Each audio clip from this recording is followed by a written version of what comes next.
Hello, in this installment of Perspectives of Child Maltreatment, Chapter 1, we're going to begin this course with a discussion on what child maltreatment is and the history of the academic field of child maltreatment.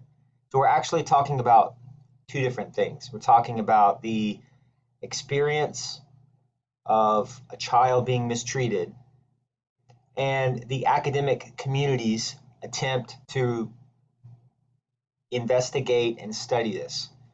This is a very difficult field to research and to study. Child abuse does not happen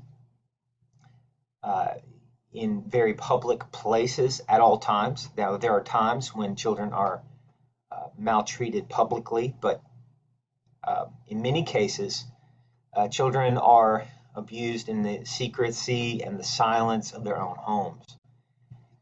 So let's define child maltreatment. This is the abuse and or neglect of children. Child abuse as an act is generally referred to as a deliberate action by a parent or caregiver. So it results in the harm or death of a child. Now, the definitions of child abuse will vary from state to state. And more than anything, various states here in the U.S. Have certain points of emphasis.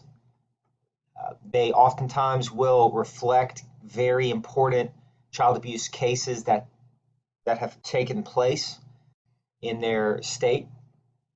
There are recent legislative efforts that have included things such as child pornography or human trafficking, whatever seems to be an issue directly targeting their community. So it's not that child abuse changes, it's just that certain operational terms, legal terms vary. And that's one reason why it can be so difficult to research and study. When we speak of neglect, we're talking about failure to meet the minimal physical, emotional needs. We also need to talk about child labor. Child labor is abusive. It was legal up until the 1920s. It still goes on today. All of these things will be discussed in this lecture. In the course of this class, we have to go back before we can go forward. So here you see a picture taken by Lewis Hines, who was a photographer who chronicled child labor. His photographs, including many taken in Mississippi and all over the U.S., really began shedding a light on the reality that children experienced a very harsh existence. In the History of Childhood by Lloyd DeMause, 1974, he says, "The history of childhood is a nightmare from which we have only recently begun to awake. The further back in history one goes, the lower the level of child care, the more likely children are to be killed, abandoned, beaten, terrorized, and abused. So it seems that every generation of children experience some unique, potentially life-threatening experience." Aristotle said that the justice of a master or a father is a different thing from that of a citizen. For a son or a slave is property, and there can be no injustice to one's own property. So this tells you Aristotle, roughly between 300 and 400 BC, really gives you a good sense of the idea of children as property, not as humans in and of themselves. The Roman law of 12 tables permitted fathers to mistreat their own children, and really helps us understand how far we have come. But still, we have much further to go in protecting children. In ancient history, infanticide was common. the fathers oftentimes determine the child's fate. Infanticide is the murdering of infants, children. You still hear cases of people abandoning newborn children in the cold, leaving them on a doorstep only to realize that the cold temperatures kill the child. This is to be separated and to be distinguished from someone accidentally, for instance, leaving their child in the back seat of a locked car in Mississippi in July when we have heat index of 111. Infanticide is intentional. We've heard cases of people throwing a newborn in a garbage dump. In some cases, people actually violently murdering their own children. This is not something that's new. It's been going on as long as human history has been recorded. We have records of this. In the Middle Ages, laws against infanticide were passed. So this is one of the early bits of, we would say, child maltreatment legislation, outlawing the murdering of one's own child. In colonial America and post-colonial America, we see Reformation that really believed in original sin, believed that children were born with an Adamic sin nature, that Adamic means that they are born with a predisposition for sinfulness from Adam. And so it was thought that corporal punishment and religious education was necessary in order to protect children and to protect their souls. In fact, there are some accounts in post-colonial America and even in the colonies in the 1670s, for instance, children were removed from homes because of unfit parenting. This may have included a failure of parents to catechize their children or to teach them a proper work ethic. So if parents were not educating their children in the Bible, the community could remove them. Now, this may seem very harsh to us, but at the very root of it, we would see this as a step in the right direction, in the sense that if someone doesn't educate their children, they can be found of neglect today. Now, the Department of Human Services or Child Protection Services will not remove children from a home if the parents fail to take them to church. But if they fail to school them, if they do not educate them, then that could be grounds for intervention.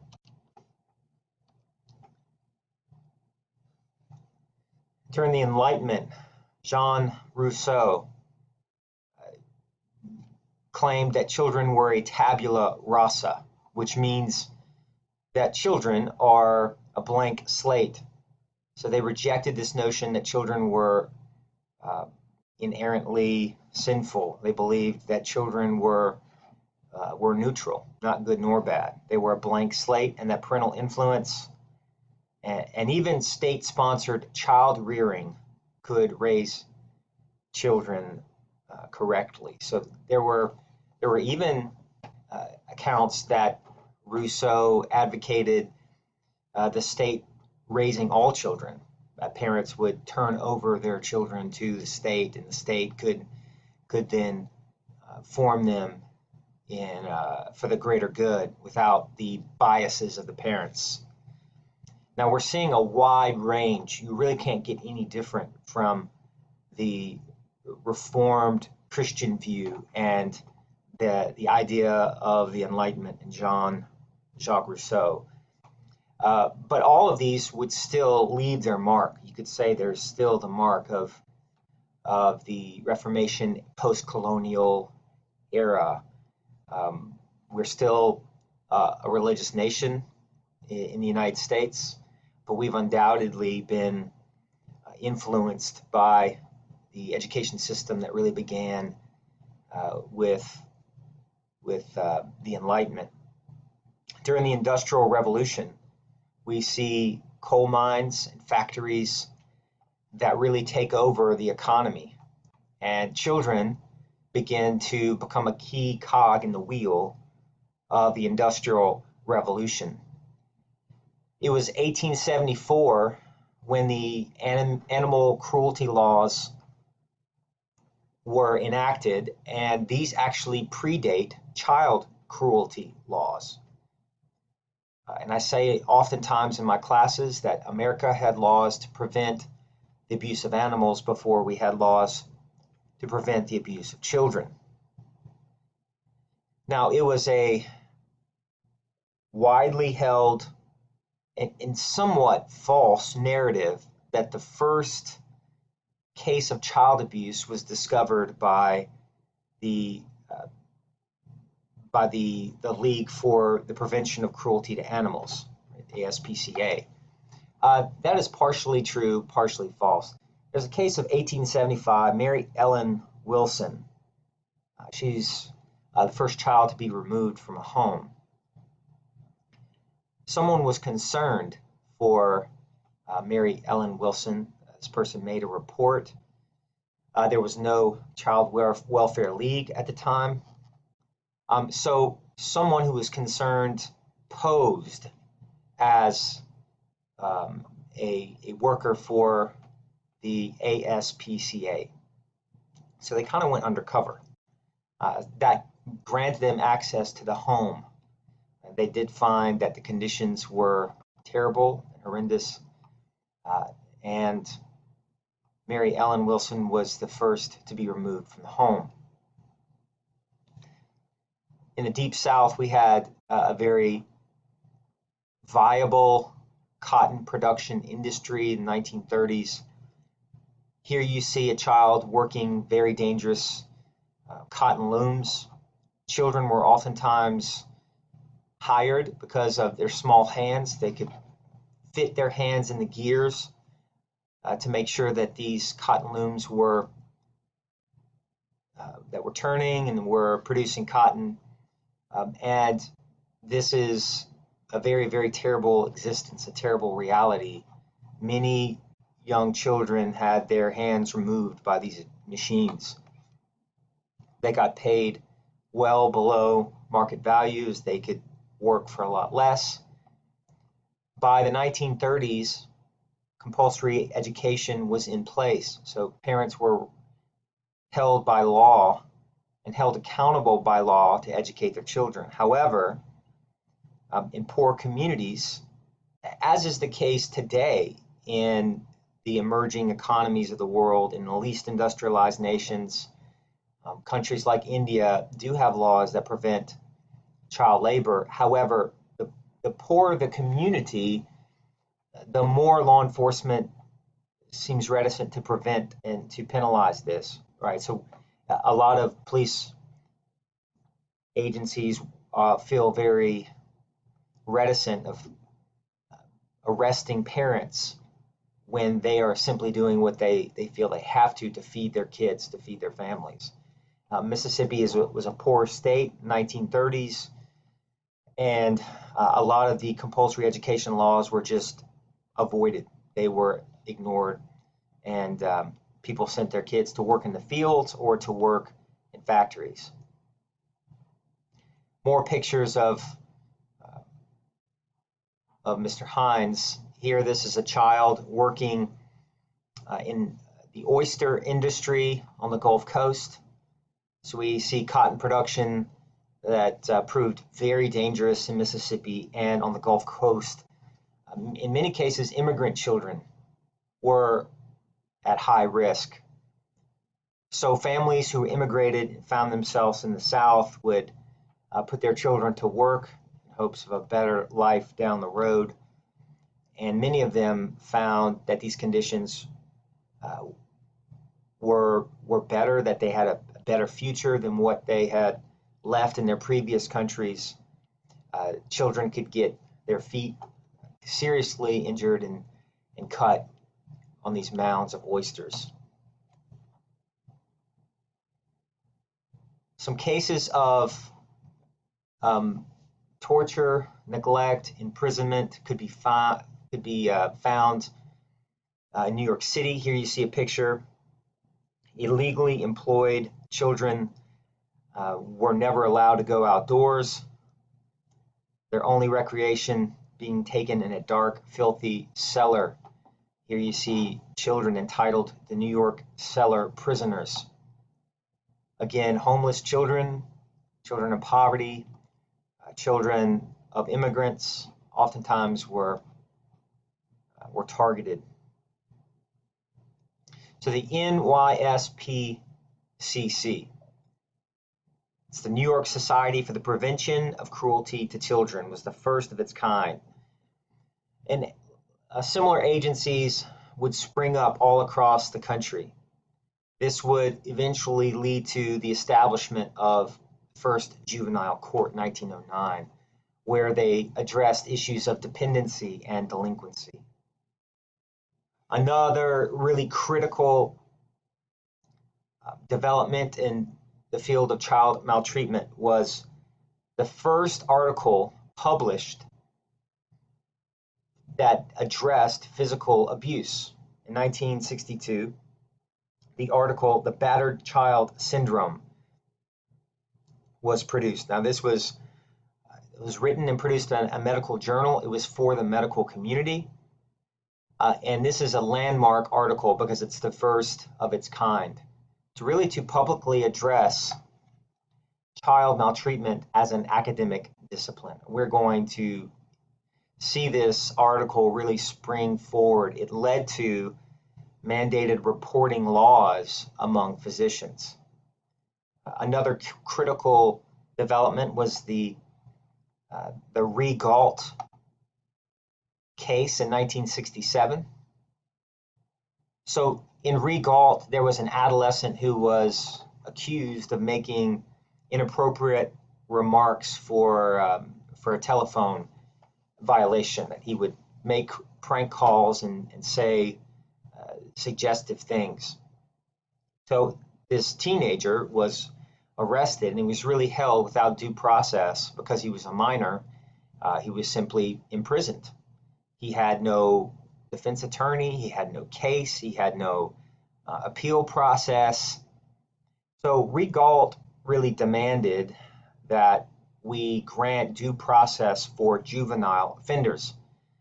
So if you have a teenager who commits a crime, he can't be charged as an adult and he can't be imprisoned until he is an adult. So that's why we have juvenile courts. Juvenile courts really protect children and they protect child offenders. And in cases where children are just skipping school, truancy, delinquency, these cases have been moved into juvenile courts. 1974, Child Abuse Prevention and Treatment Act. 1974, this was the first federal law of child abuse was passed in the United States. When we look at child maltreatment, families of color, minorities have all had their own unique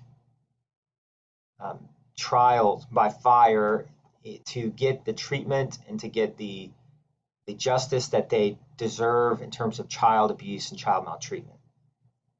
Native Americans have a history of child maltreatment. This would eventually lead to the Indian Child Welfare Act of 1978. Families on the reservation faced a unique challenge when their children were abused, to have the larger courts, the courts of mainstream society kind of imposing their own laws. So because Native Americans were living living on reservations and they had their own tribal government system, the Indian Child Welfare Act of 1978 allowed the Native American tribes to have their own child welfare system. So they have their own police force, they have their own investigation of child maltreatment, and their own foster care system. So this led to adoption assistance in 1980. Adoption assistance in 1980 provided families, specifically children who had been mistreated, to get assistance for adoption and get assistance through adoption. And in 1997, the Adoption and Safe Families Act was passed, which is another critical component in the history of child maltreatment. Child Protective Services most likely to succeed today when clients are involved and actively participating in the process. And so what this means is that if a child is removed and the parents are engaged in the process, meaning when CPS tries to work and develop a plan for parents to be reunited with their children, this seems to have the most success. When parents cannot or will not fulfill their responsibilities to protect their children, CPS has the right and obligation to intervene directly on the child's behalf.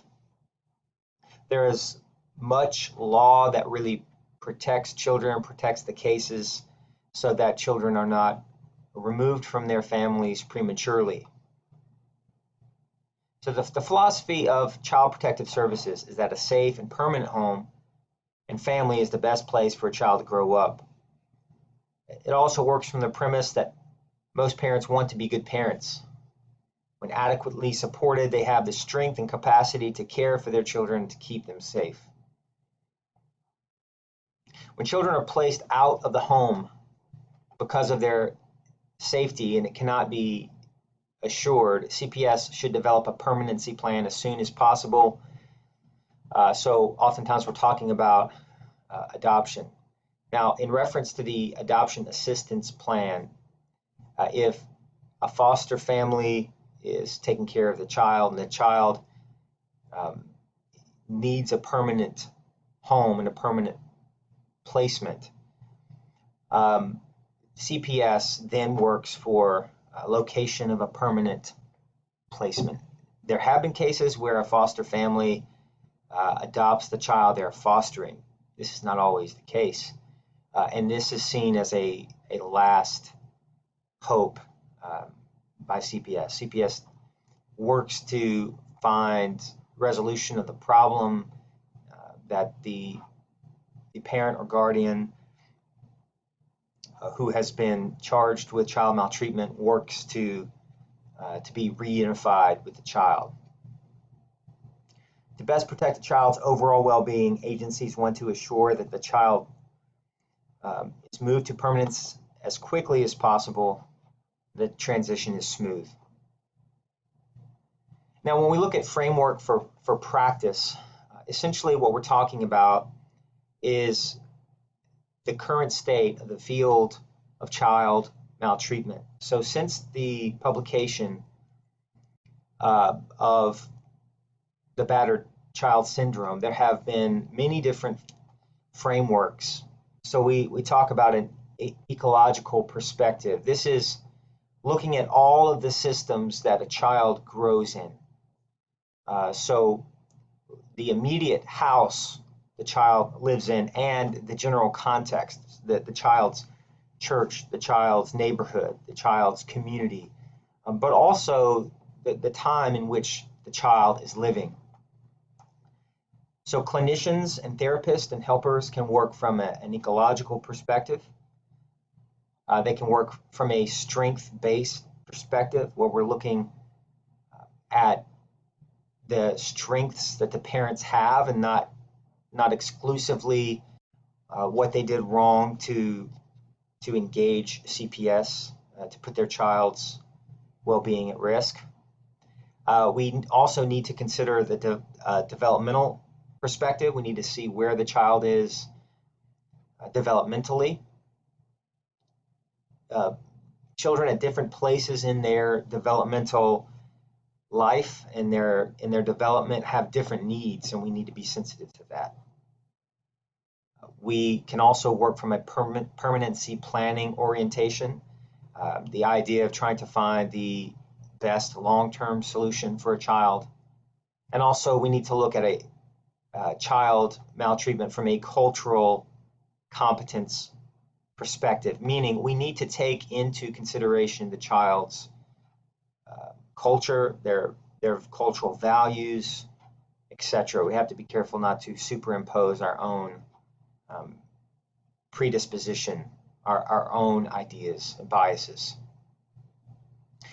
We also need to look at the intergenerational cycle. It is clearly documented throughout the academic discipline of child maltreatment that there are cycles.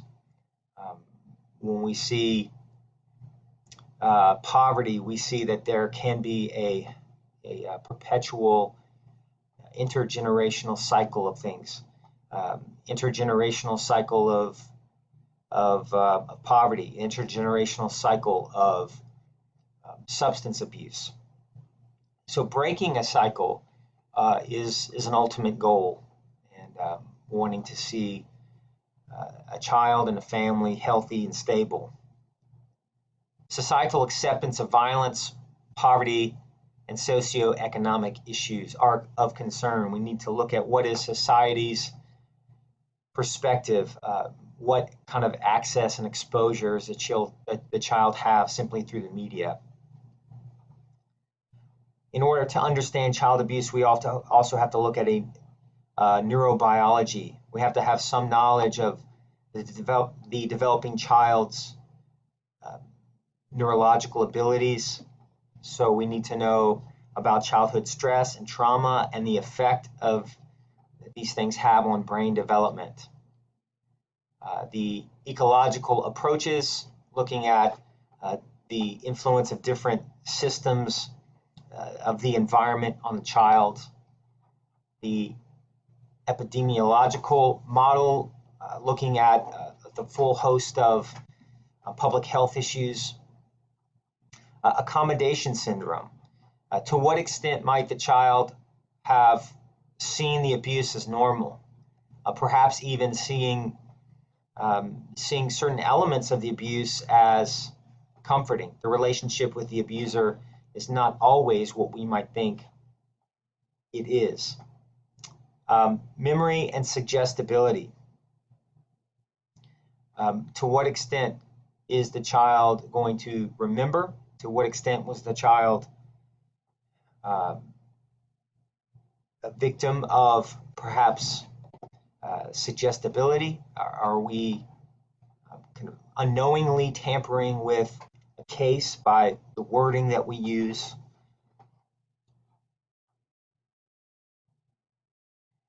And there is inevitably going to be an issue with how we find our information. There are methodological problems and challenges in the field of child maltreatment. So when you look at a child maltreatment article or a book, this book and article uses research in order to present data to the world. And there are some drawbacks and some limitations to child maltreatment research. Here are just a few. We are only studying identified cases of child abuse. We can't study the child abuse that hasn't been reported.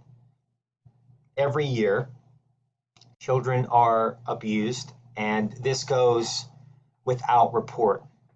So for instance, we know nothing in the academic discipline. I can't say we know nothing, but we know very little about cases that have not been reported. If a child is being abused and they have been threatened not to tell, and they haven't disclosed this abuse, then we can know nothing of their experience, and that goes without saying. Now, we can learn after children are later and older, and when they are safe, and then when they're in a place of safety and healing, we find out after the fact, sometimes 10, 15, 20 years, we hear their experience, and why they didn't disclose. But this tells us nothing about those kids who are being abused right now. And there's also comorbidity, which means when you see child abuse, say you have an adolescent who was abused in childhood and they have gotten a little bit older and they are providing their abuse narrative for use in our study. If they have other mental health issues, if they have alcohol and drug issues, if they have criminal or legal issues because they're acting out, and all these things now are comorbidities. To what extent are they caused by the abuse? To what extent are they caused by other variables in their environment? We may not always know. Poverty and there are other confounding variables. We know that kids who are raised in poverty are exposed to adverse childhood experiences. We call these ACEs. Adverse childhood experiences are known, and just so that I can introduce this now, ACEs might include being exposed to domestic violence, being exposed to someone in your house that's addicted to drugs, having a close relative in prison, having a close family relative or caregiver who has severe mental health issues. These things oftentimes lead to neglect. And these can be confounding variables. A confounding variable, I sometimes refer to these as confusing data points. There are things that confuse our data. It could be that a child's poor academic performance is caused by these adverse childhood experiences and not necessarily the abuse. It's hard to tell where the adverse childhood experiences of poverty and neglect, these things can be abusive in themselves. And in many cases, the abuse narrative that brings the child into the system, whether it be child sexual abuse or child physical abuse, we oftentimes have to speak to that physical abuse and the other adverse childhood experiences, which can be in some cases damaging in their own right. We can't always speak to them. They can kind of confuse the variable for our researchers. So there is also definitional ambiguity, which I spoke to at the very beginning of this lecture. Definitional ambiguity is simply that terms are oftentimes confused because there are different state definitions for abuse. So an operational definition is absolutely important when you're researching child maltreatment. An operational definition is a concept that is given in a precise meaning that can be measured through observable procedures. So if we're studying physical abuse, it might be important in our research to state what are we defining as physical abuse. We might want to carry in different states' treatments of physical abuse. How do different states include this? And we actually are going to do this in the course. I'm going to give you various definitions, how different states handle physical abuse, as well as other legal precedent for how we're going to define these terms. Other problems with methodology in studying child maltreatment. I alluded to this earlier, but abuse happens in silence. Specifically with child sexual abuse, in order for child sexual abuse to take place, it often involves grooming. The offender will have to kind of pull a child in, gain their trust, gain the trust of the parents. Serious violations of personal space and a child's body and person require secrecy, and it's unfortunate that this secrecy is oftentimes maintained through coercion, through threats. And the younger the child, many times the more vulnerable, children oftentimes disclose by accident in what legal terminology refers to as spontaneous utterance. A child seemingly accidentally says, I don't want to go over to my friend's house. Someone says, well, how come? You love your friend. Well, I don't like what the uncle does. So the child kind of spontaneously lets the cat out of the bag and begins a disclosure process. An abuse narrative then emerges, and it's not always something a child has planned on. Religious values oftentimes have to be considered, and they also may be woven into the fabric of the abuse. So we have religious issues that make the abuse challenging to investigate. There could be different levels of paternalism or male-oriented leadership of the family. We also have an adult-centered history. So we have an environment, a history that has given adults a prominent place in the house and in society. Some could argue that we are moving to be less adult-centered, but it is part of the context that we need to look into. And then your own personal values. It may be important for you to make a list of your values and how these may interface your work as a child advocate. I want to move to study a bit, and I want to move to include a brief discussion on child advocacy studies. So this course is based on a national curriculum that we refer to as CAST, Child Advocacy Studies. So it's a nationally recognized curriculum.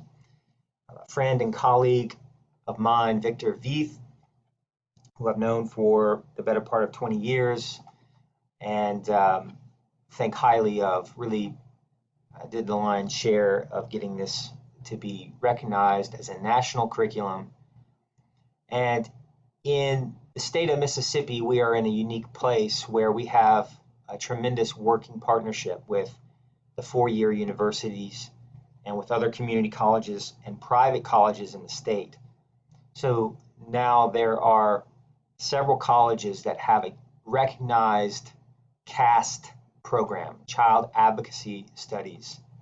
This curriculum aims to train students how to effectively address child abuse and neglect.